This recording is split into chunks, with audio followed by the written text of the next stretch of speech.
ನಮ್ಮ ಧರ್ಮ ಗ್ರಂಥಗಳಲ್ಲಿ ನಮ್ಮ ಜೀವನವನ್ನು ಹೇಗೆ ನಡೆಸಬೇಕು ಎಂಬುದರ ಕುರಿತು ಹಲವಾರು ನಿಯಮಗಳನ್ನು ಉಲ್ಲೇಖಿಸಲಾಗಿದೆ.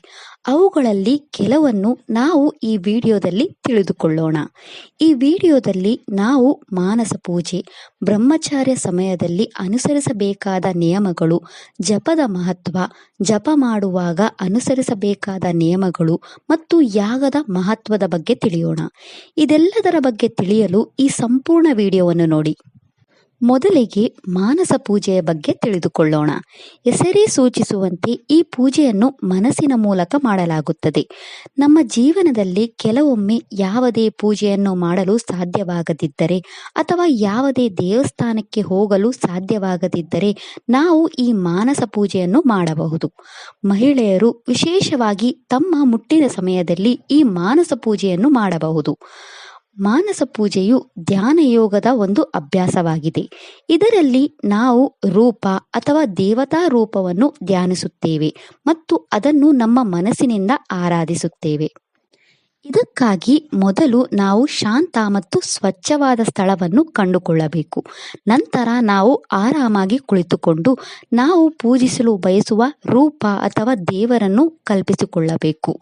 ನಂತರ ನಮ್ಮ ಮನಸ್ಸು ಮತ್ತು ಕಲ್ಪನೆಯ ಮೂಲಕ ನಾವು ಅಭಿಷೇಕ ಮತ್ತು ಎಲ್ಲ ಉಪಚಾರಗಳೊಂದಿಗೆ ದೇವತೆಯನ್ನು ಮನಸ್ಸಿನಿಂದ ಪೂಜಿಸಬೇಕು. ದೇವತೆಯ ಪ್ರತಿಯೊಂದು ಭಾಗಕ್ಕೂ ಧ್ಯಾನ ವಹಿಸಿ ದೇವತೆಯೊಂದಿಗೆ ಮಾತನಾಡಿ ನಿಮ್ಮ ಪ್ರಾರ್ಥನೆಗಳನ್ನು ದೇವರಿಗೆ ತಿಳಿಸಿ ಮತ್ತು ನಿಮ್ಮ ಮನಸ್ಸಿನಿಂದ ದೇವರಿಗೆ ಪೂಜಾ ವಸ್ತುಗಳನ್ನು ಅರ್ಪಿಸಿ. ಮನಸ್ಸಿನಲ್ಲಿ ದೇವತೆಗೆ ಪೃಥ್ವಿ ರೂಪವಾದ ಗಂಧವನ್ನು ಅರ್ಪಿಸಿ, ದೇವರಿಗೆ ಆಕಾಶ ರೂಪದ ಪುಷ್ಪಗಳನ್ನು ಅರ್ಪಿಸಿ, ದೇವತೆಗೆ ವಾಯು ರೂಪವಾದ ಧೂಪವನ್ನು ಅರ್ಪಿಸಿ, ದೇವತೆಗೆ ಅಗ್ನಿ ರೂಪವಾದ ದೀಪವನ್ನು ಅರ್ಪಿಸಿ, ಅಮೃತಕ್ಕೆ ಸಮಾನವಾದ ನೈವೇದ್ಯವನ್ನು ಅರ್ಪಿಸಿ ಮತ್ತು ದೇವತೆಯ ಪಾದದಲ್ಲಿ ಎಲ್ಲ ಸೇವೆಗಳನ್ನು ಅರ್ಪಿಸಿ. ಈ ರೀತಿಯಾಗಿ ನೀವು ಎಲ್ಲ ಪಂಚಭೂತ ತತ್ವಗಳನ್ನು ನಿಮ್ಮ ಮನಸ್ಸಿನ ಮೂಲಕ ದೇವತೆಗೆ ಅರ್ಪಿಸಬಹುದು.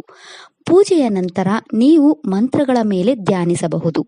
ಇದನ್ನು ಮಾಡುವುದು ಪೂಜೆಗೆ ಸಮಾನವಾಗಿರುತ್ತದೆ ಮತ್ತು ಇದು ನಿಜವಾಗಿಯೂ ನಮ್ಮ ಮನಸ್ಸನ್ನು ಶಾಂತಗೊಳಿಸುತ್ತದೆ ಮತ್ತು ನಮ್ಮ ಇಂದ್ರಿಯಗಳನ್ನು ನಿಯಂತ್ರಿಸಲು ಸಹಾಯ ಮಾಡುತ್ತದೆ. ಎರಡನೆಯದು ನಮ್ಮ ಆಹಾರದ ಬಗ್ಗೆ. ನಾವು ತೆಗೆದುಕೊಳ್ಳುವ ಆಹಾರವು ನಮ್ಮ ದೈಹಿಕ, ಮಾನಸಿಕ ಮತ್ತು ಆಧ್ಯಾತ್ಮಿಕ ಆರೋಗ್ಯದ ಮೇಲೆ ಬಹಳಷ್ಟು ಪರಿಣಾಮ ಬೀರುತ್ತದೆ. ಅದರಿಂದ ಉತ್ತಮ ಸಾತ್ವಿಕ ಆಹಾರವನ್ನು ಹೊಂದುವುದು ಬಹಳ ಮುಖ್ಯ. ನಮ್ಮ ಧರ್ಮ ಗ್ರಂಥಗಳಲ್ಲಿ ನಮ್ಮ ಆಚಾರ್ಯರು ಮತ್ತು ಋಷಿಗಳು ಆಹಾರದ ಬಗ್ಗೆ ತುಂಬ ಉಲ್ಲೇಖಿಸಿದ್ದಾರೆ. ನಾವು ತೆಗೆದುಕೊಳ್ಳುವ ಆಹಾರವು ನಮ್ಮ ಇಂದ್ರಿಯಗಳ ಮೂಲಕ ನಮ್ಮ ಜೀವನವನ್ನು ನಿಯಂತ್ರಿಸಲು ನಮಗೆ ಸಹಾಯ ಮಾಡುತ್ತದೆ. ಆಹಾರವನ್ನು ಮೂರು ವಿಧಗಳಾಗಿ ವಿಂಗಡಿಸಲಾಗಿದೆ. ಅದು ಸಾತ್ವಿಕ ಆಹಾರ, ರಾಜಸಿಕ ಆಹಾರ ಮತ್ತು ತಾಮಸಿಕ ಆಹಾರ. ನಮ್ಮ ಹಿಂದೂ ಧರ್ಮದಲ್ಲಿ ನಮ್ಮ ದೇವತೆಗಳಿಗೆ ನೈವೇದ್ಯವಾಗಿ ಸಾತ್ವಿಕ ಆಹಾರವನ್ನು ಮಾತ್ರ ನೀಡಲಾಗುತ್ತದೆ. ಸಾತ್ವಿಕ ಆಹಾರವು ದೇವತೆಗಳ ಎಲ್ಲ ಗುಣಗಳನ್ನು ಹೊಂದಿದೆ ಎಂದು ಹೇಳಲಾಗುತ್ತದೆ. ಅದರಿಂದ ಸಾತ್ವಿಕ ಆಹಾರವನ್ನು ಸೇವಿಸುವುದರಿಂದ ಅಂತಹ ದೈವಿಕ ಗುಣಗಳನ್ನು ಹೊಂದಲು ನಮಗೆ ಸಹಾಯ ಮಾಡುತ್ತದೆ. ನಮ್ಮ ಭೋಜನ ರಸದಿಂದ ನಮ್ಮ ದೇಹ, ಮನಸ್ಸು ಮತ್ತು ಪ್ರಾಣವು ರೂಪುಗೊಳ್ಳುತ್ತದೆ ಎಂದು ಹೇಳಲಾಗುತ್ತದೆ.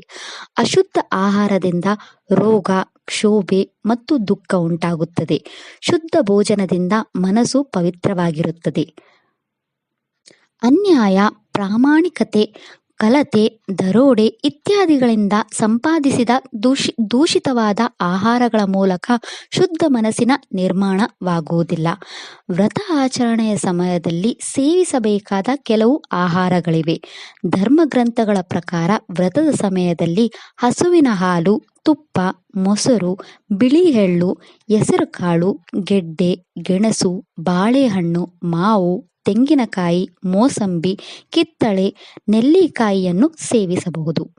ವ್ರತದ ಸಮಯದಲ್ಲಿ ಜೇನುತುಪ್ಪ, ಉಪ್ಪು, ಬೇಳೆ, ಎಣ್ಣೆ, ಶುಂಠಿ, ಈರುಳ್ಳಿ, ಬೆಳ್ಳುಳ್ಳಿ, ಕ್ಯಾರೆಟ್, ಕೆಂಪು ಬೇಳೆ, ಕಡಲೆಕಾಳು, ಉಳಿದ ಆಹಾರ ಪದಾರ್ಥಗಳನ್ನು ಸೇವಿಸಬಾರದು. ವ್ರತದ ಆಹಾರ ಪದಾರ್ಥಗಳನ್ನು ಸನ್ಯಾಸಿಗಳಿಗೆ ಭಿಕ್ಷೆಯ ರೂಪದಲ್ಲಿ ನೀಡಬಹುದು ಮತ್ತು ಸನ್ಯಾಸಿಯು ಉತ್ತಮ ಸಂಸ್ಕಾರಯುಕ್ತ ಕುಟುಂಬದಿಂದ ಮಾತ್ರ ಭಿಕ್ಷೆಯನ್ನು ತೆಗೆದುಕೊಳ್ಳಬೇಕು. ಈಗ ಬ್ರಹ್ಮಚಾರ್ಯರು ಅನುಸರಿಸಬೇಕಾದ ನಿಯಮಗಳನ್ನು ತಿಳಿಯೋಣ. ಮಗುವು ಉಪನಯನ ಸಂಸ್ಕಾರಕ್ಕೆ ಒಳಗಾದ ನಂತರ ಅವನು ಯಾವಾಗಲೂ ನೆಲದ ಮೇಲೆ ಮಲಗಬೇಕು. ಅವನ ಅನುಷ್ಠಾನದ ಸಮಯದಲ್ಲಿ ಕುಟಿಲ ವ್ಯವಹಾರ, ಕ್ಷೌರಕರ್ಮ, ತೈಲ ಅಭ್ಯಂಗ ಮತ್ತು ಭೋಗ ಭೋಜನವನ್ನು ನಿರಾಕರಿಸಬೇಕು. ಸಾಧಕನು ಪವಿತ್ರ ನದಿಗಳು, ದೇವತೀರ್ಥಗಳು, ಸರೋವರಗಳು ಮತ್ತು ದೇವಾಲಯದ ಪುಷ್ಕರಿಣಿಗಳಿಂದ ಪವಿತ್ರ ಸ್ನಾನವನ್ನು ಮಾಡಬೇಕು. ಆದಷ್ಟು ಸಂಧ್ಯಾವಂದನೆ ಮಾಡಿ ಇಷ್ಟ ದೇವರ ಪೂಜೆ ಮಾಡಬೇಕು. ಯಾವಾಗಲೂ ತನ್ನ ಶಿಖವನ್ನು ತೆರೆದುಕೊಳ್ಳುವುದು, ನಿರ್ವಸ್ತ್ರವಾಗಿ ಇರುವುದು, ಒಂದು ವಸ್ತ್ರ ಧರಿಸುವುದು, ತಲೆಗೆ ಪೇಟೆ ಕಟ್ಟಿ ಅಪವಿತ್ರವಾಗಿ ತಿರುಗಾಡುವುದು ಇದು ಬ್ರಹ್ಮಚಾರ್ಯರಿಗೆ ಶಾಸ್ತ್ರಗಳ ಪ್ರಕಾರ ನಿಷಿದ್ಧವಾಗಿದೆ. ಅವರು ಜಪ ಮಾಡುವಾಗ ಅವರು ಜಪಮಾಲೆಯೊಂದಿಗೆ ಜಪಿಸಬೇಕು ಮತ್ತು ಜಪ ಮಾಡುವಾಗ ಮಧ್ಯದಲ್ಲಿ ಯಾರೊಂದಿಗೂ ಮಾತನಾಡಬಾರದು. ಜಪದ ಮೊದಲು ಮತ್ತು ನಂತರ ಆಚಮನವನ್ನು ತೆಗೆದುಕೊಳ್ಳಬೇಕು. ಅವರು ಕೊಳಕು ಬಟ್ಟೆಗಳನ್ನು ಧರಿಸಬಾರದು, ಕೂದಲನ್ನು ತೆರೆಯಬಾರದು ಮತ್ತು ಹೆಚ್ಚಿನ ಸ್ವರದಿಂದ ಜಪ ಮಾಡಬಾರದು. ಜಪ ಮಾಡುವಾಗ ಸೋಮಾರಿತನ, ಅಸೂಯೆ, ನಿದ್ರೆ, ಸೀನ್ ಬರುವುದು, ಬೈಯುವುದು, ಇತರರನ್ನು ಎಚ್ಚರಿಸುವುದು, ಅಂಗಗಳನ್ನು ಸ್ಪರ್ಶಿಸುವುದು ಮತ್ತು ಕೋಪದಿಂದ ದೂರವಿರಬೇಕು. ಜಪ ಮಾಡುವಾಗ ಅವರು ಹೆಂಗಸರು, ಅಬ್ರಾಹ್ಮಣರು, ಪತಿತರು, ವೃತ್ಯರು ಮತ್ತು ನಾಸ್ತಿಕರೊಂದಿಗೆ ಮಾತನಾಡಬಾರದು. ಜೋರಾಗಿ ಮಾತನಾಡುವುದು, ಸುಳ್ಳು ಹೇಳುವುದು ಮತ್ತು ಮೋಸದ ಮಾತುಗಳನ್ನು ಆಡಬಾರದು. ಅವರ ಆಸನ, ಶಯನ ವಸ್ತ್ರ ಮತ್ತು ಅವರ ಬಟ್ಟೆಗಳನ್ನು ಸ್ವಚ್ಛವಾಗಿಟ್ಟುಕೊಳ್ಳಬೇಕು ಮತ್ತು ಯಾರೊಂದಿಗೆ ಹಂಚಿಕೊಳ್ಳಬಾರದು. ಅವರು ಬಿಸಿ ನೀರಿನೊಂದಿಗೆ ಸ್ನಾನ ಮಾಡಬಾರದು. ಅವರು ಹೆಚ್ಚು ನಿದ್ರೆ ಮಾಡಬಾರದು ಮತ್ತು ಅವರು ತಮ್ಮ ಆಸನವಿಲ್ಲದೆ ಕುಳಿತುಕೊಳ್ಳಬಾರದು. ಅವರು ಸರಳವಾದ ನಡಿಗೆ ಅಥವಾ ಏನನ್ನು ತಿನ್ನಲು ಸಮಯವನ್ನು ವ್ಯರ್ಥ ಮಾಡಬಾರದು. ಮಾಲೆ ಧರಿಸದೆ ಜಪ ಮಾಡಬಾರದು ಮತ್ತು ಅವರು ಜಪ ಮಾಡಿದರೆ ಅದನ್ನು ಅನುಷ್ಠಾನದ ಅಡಿಯಲ್ಲಿ ಪರಿಗಣಿಸಲಾಗುವುದಿಲ್ಲ. ಯಾರ ಮನಸ್ಸು ವ್ಯಾಕುಲತೆ, ಕ್ಷೋಭೆ, ಭ್ರಾಂತಿ, ಹಸಿವು, ದೇಹ ನೋವು, ಅಶುದ್ಧ ಸ್ಥಳ, ಕತ್ತಲೆಯಿಂದ ತುಂಬಿದೆಯೋ ಆ ಸಮಯದಲ್ಲಿ ನೀವು ಜಪವನ್ನು ಮಾಡಬಾರದು. ಚಪ್ಪಲಿಯನ್ನು ಧರಿಸಿ ಮತ್ತು ಕಾಲುಗಳನ್ನು ಅಡ್ಡ ಹಾಕಿ ಕುಳಿತುಕೊಂಡು ಜಪ ಮಾಡಬಾರದು. ಇನ್ನು ನಮ್ಮ ಧರ್ಮಗ್ರಂಥಗಳಲ್ಲಿ ಬ್ರಹ್ಮಚಾರ್ಯರು ಅನುಸರಿಸಬೇಕಾದ ಹಲವು ನಿಯಮಗಳಿವೆ. ನಾವು ಅವುಗಳನ್ನು ಅರ್ಥ ಮಾಡಿಕೊಳ್ಳಬೇಕು ಮತ್ತು ಯಥಾಶಕ್ತಿ ನಾವು ಅನುಸರಿಸಬೇಕು ಮತ್ತು ನಮ್ಮ ಜೀವನದಲ್ಲಿ ಹೊಂದಿಕೊಳ್ಳಬೇಕು. ನಮ್ಮ ಶಾಸ್ತ್ರಗಳಲ್ಲಿ ಜಪಯಾಗವನ್ನು ಎಲ್ಲ ಯಾಗಗಳಲ್ಲಿ ಶ್ರೇಷ್ಠ ಯಾಗ ಎಂದು ಹೇಳಲಾಗಿದೆ. ನಾರದ ಪುರಾಣದಲ್ಲಿ ಜಪಯಾಗದ ಉಲ್ಲೇಖವಿದೆ. ಜಪ ಮಾಡಲು 3 ವಿಧಾನಗಳಿವೆ. ಅದು ಮಾನಸ ಜಾಪ, ಉಪಂಶು ಜಾಪ ಮತ್ತು ವಾಚಿಕ ಜಾಪ. ಮಾನಸ ಜಾಪ ಎಂದರೆ ನಾವು ಮಂತ್ರದ ಅರ್ಥವನ್ನು ಧ್ಯಾನಿಸುತ್ತಾ ನಾವು ಮಂತ್ರದ ರೂಪ, ಸ್ವರ ಮತ್ತು ಪದಗಳನ್ನು ಧ್ಯಾನಿಸುತ್ತೇವೆ. ಉಪಾಂಶು ಜಪದಲ್ಲಿ ನಾವು ಮಂತ್ರವನ್ನು ಪಠಿಸಲು ನಮ್ಮ ನಾಲಿಗೆ ಮತ್ತು ತುಟಿಗಳನ್ನು ಸ್ವಲ್ಪ ಮಟ್ಟಿಗೆ ಬಳಸುತ್ತೇವೆ. ನಾವು ಜಪಿಸುವುದನ್ನು ನಾವು ಕೇಳುತ್ತೇವೆ. ಮಂತ್ರವನ್ನು ಪಠಿಸುವವರು ಮಾತ್ರ ಕೇಳುವ ರೀತಿಯಲ್ಲಿ ಪಠಿಸಬೇಕು. ವಾಚಿಕ ಜಪ ಎಂದರೆ ನಾವು ಮಂತ್ರಗಳನ್ನು ಜೋರಾಗಿ ಪಠಿಸುತ್ತೇವೆ. ಇದರಿಂದ ಎಲ್ಲರೂ ಮಂತ್ರವನ್ನು ಕೇಳಬಹುದು. ವಾಚಿಕ ಜಪಕ್ಕೆ ಹೋಲಿಸಿದಾಗ ಉಪಾಂಶು ಜಪದ ಫಲಿತಾಂಶವು 100% ಫಲಿತಾಂಶವನ್ನು ನೀಡುತ್ತದೆ ಮತ್ತು ಮಾನಸ ಜಪವು 1000% ಶ್ರೇಷ್ಠತೆಯನ್ನು ನೀಡುತ್ತದೆ ಎಂದು ಹೇಳಲಾಗಿದೆ. ಈ ರೀತಿಯಲ್ಲಿ ಜಪದಲ್ಲಿ ಒಬ್ಬರು ತಮ್ಮ ಮನಸ್ಸಿನಲ್ಲಿ ಅವರ ಇಷ್ಟ ದೈವವನ್ನು ಧ್ಯಾನಿಸಬೇಕು. ಮನಸ್ಸಿನಲ್ಲಿ ಮಂತ್ರಗಳನ್ನು ಪಠಿಸುವುದು ಮತ್ತು ಅದನ್ನು ಜೋರಾಗಿ ಪಠಿಸುವುದು ಯಾವುದೇ ಫಲಿತಾಂಶವನ್ನು ಪಡೆಯುವುದಿಲ್ಲ. ಜಪಮಾಲೆಯಿಂದ ಜಪ ಮಾಡಿ ಭಗವಂತನನ್ನು ಸ್ಮರಿಸಿದರೆ ಮಾತ್ರ ಫಲ ಸಿಗುತ್ತದೆ. ಜಪವನ್ನು ಪಠಿಸುವಾಗ ಒಬ್ಬರು ಎಣಿಕೆಯನ್ನು ಇಟ್ಟುಕೊಳ್ಳಬೇಕು. ಇದರಿಂದ ಒಬ್ಬರು ಜಪ ಮಾಡುವಾಗ ಉತ್ಸುಕರಾಗಿರುತ್ತಾರೆ ಮತ್ತು ಇದು ಜಪ ಮಾಡುವಾಗ ಹೆಚ್ಚು ಗಮನ ಹರಿಸಲು ಸಹಾಯ ಮಾಡುತ್ತದೆ.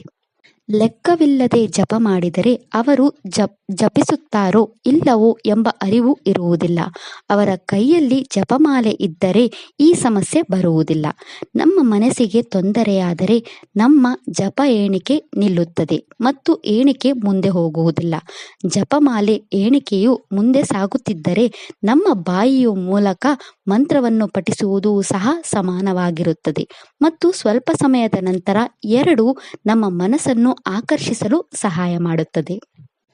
ಸಾಮಾನ್ಯವಾಗಿ ನಮ್ಮ ಹಿಂದೂ ಧರ್ಮದಲ್ಲಿ 33 ದೇವತೆಗಳಿದ್ದಾರೆ ಎಂದು ಹೇಳಲಾಗುತ್ತದೆ. ಅವರು ಪ್ರಜಾಪತಿಗಳು, ಇಂದ್ರ, 12 ಆದಿತ್ಯರು, 8 ವಸುಗಳು ಮತ್ತು 11 ರುದ್ರರು.